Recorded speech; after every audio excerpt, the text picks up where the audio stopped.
Kisah sejarah gaib Tanah Jawa.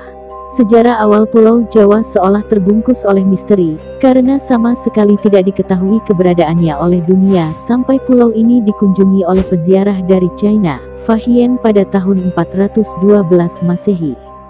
Berdasarkan buku Sejarah Gaib Tanah Jawa karangan C.W. Leadbeater cetakan tanggal 1 Maret tahun 2015 disebutkan, pada 2000 tahun sebelum Masehi SM, Pulau Jawa sudah menjadi koloni bangsa Atlantis, tapi saat Atlantis hancur Jawa menjadi negeri terpisah. Nah, di saat masih dikuasai oleh bangsa Atlantis inilah ajaran gaib hitam dan sesat mulai diajarkan kepada penduduk yang tinggal di Pulau Jawa ini. Sehingga pengaruh aliran sesat itu kemudian semakin kuat dan merusak tatanan kehidupan yang ada saat itu. Mereka memuja dewa yang kejam yang selalu meminta persembahan manusia dan hidup di bawah bayang-bayang tirani tanpa kesempatan untuk melepaskan diri. Pada zaman itu, mereka diperintah oleh raja yang merangkap imam agung dari aliran hitam itu. Di antara raja ini ada seorang yang sungguh fanatik dalam kepercayaan aliran hitam itu. Sang raja memiliki keyakinan bahwa hanya dengan menjalankan praktik kepercayaan yang mengorbankan darah setiap hari, wilayahnya dapat diselamatkan dari kehancuran. Hal ini didasari keyakinan bahwa dewa-dewa ganas dan haus darahlah yang memegang kendali atas Pulau Jawa pada saat itu. Para dewa telah membuktikan kekuatan dahsyatnya dengan letusan gunung berapi berulang-ulang dan bencana-bencana alam lainnya. Raja tersebut lalu memutuskan untuk melakukan sebuah pemagaran gaib demi untuk tetap menjaga dan memelihara perlindungan atas Pulau Jawa. Salah satu caranya dengan praktik ilmu gaib dari para ahli sihir.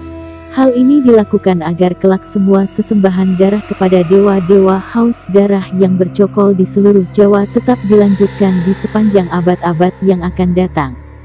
Demi terwujudnya maksud itu, dia kemudian menciptakan mantra yang sangat kuat di atas Pulau Jawa agar aliran hitam yang dianutnya tersebut tak akan lenyap selamanya. Efek dari hal itu, masih dapat dilihat baik secara eteris maupun astral dalam bentuk awan gelap yang besar melayang-layang di atas Pulau Jawa. Awan hitam ini, anehnya kelihatan seolah-olah seperti tertambat pada titik-titik tertentu, sehingga tidak lantas terbawa oleh angin dan tetap tinggal pada tempatnya. Titik-titik lokasi awan hitam ini sengaja dimagnetisir oleh raja, dekat dengan kawah-kawah gunung berapi. Salah satu alasannya adalah karena kawah-kawah tersebut biasanya ditempati oleh beragam jenis makhluk-makhluk halus. Sehingga makhluk-makhluk gaib itu dapat diperintah oleh sang raja. Kemudian pada 1200 tahun SM terjadi invasi secara damai terhadap Pulau Jawa oleh Raja Vaivasvata Manu yang beragama Hindu. Mereka datang secara damai tinggal di pantai dan pada akhirnya membentuk kota perdagangan kecil yang independen. Seiring waktu, kekuatan para pendatang Hindu ini meningkat pesat dan akhirnya menjadi dominan dalam komunitas. Akan tetapi walaupun agama Hindu telah diterima oleh penduduk namun dalam kenyataannya pemujaan lama terhadap ajaran sesat tetap dilaksanakan dan praktik ilmu gaib malah makin menjamur. Melihat kondisi tersebut Raja Vaivasvata yang berkuasa saat itu meminta untuk mengirimkan ekspedisi ke Jawa pada tahun 78 Masehi.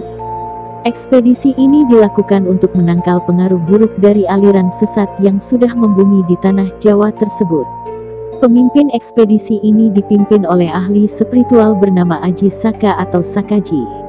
Aji Saka ini sangat memahami tugas yang diembannya. Aji Saka lalu menanam benda yang berdaya magnet kuat yang telah dimantrai di 7 tempat di Pulau Jawa untuk menyingkirkan pengaruh aliran hitam dari tanah Jawa tumbal bagi tanah Jawa. Untuk tempat menguburkan tumbal atau jimatnya yang paling penting dan kuat, Aji Saka memilih perbukitan yang mengarah ke Sungai Progo, tempat yang sangat dekat dengan titik Pulau Jawa. Legenda mengenai Aji Saka ini dalam berbagai cerita juga dianggap melambangkan kedatangan Dharma ajaran dan peradaban Hindu-Buddha ke Pulau Jawa. Akan tetapi penafsiran lain beranggapan bahwa kata Saka adalah berasal dari istilah dalam bahasa Jawa Saka atau Soko yang berarti penting, pangkal atau asal mula, maka namanya bermakna Raja Asal Mula atau Raja Pertama. Mitos ini mengisahkan mengenai kedatangan seorang pahlawan yang membawa peradaban, tata tertib dan keteraturan ke Jawa. Karena Aji Saka telah mengalahkan Raja Jahat Prabu Dewata Cengkar sang penguasa hitam yang kala itu menguasai Pulau Jawa. Legenda ini juga menyebutkan bahwa Aji Saka adalah pencipta Tarikh Tahun Saka, atau setidak-tidaknya raja pertama yang menerapkan sistem kalender Hindu di Jawa. Tumbal Aji Saka untuk menangkal kekuatan hitam pun bertahan hingga beratus-ratus tahun kemudian.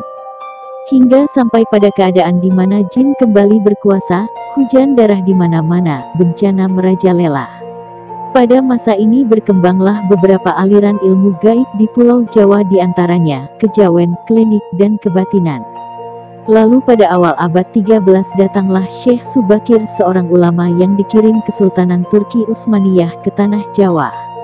Syekh Subakir adalah seorang ulama besar yang dikirim untuk menumbal tanah Jawa dari pengaruh negatif makhluk halus saat awal penyebaran ajaran Islam di Nusantara. Baca kisah Syekh Subakir, penumbal tanah Jawa. Karena Syekh Subakir mengetahui kondisi Pulau Jawa banyak dipengaruhi unsur gaib yang sangat mengganggu.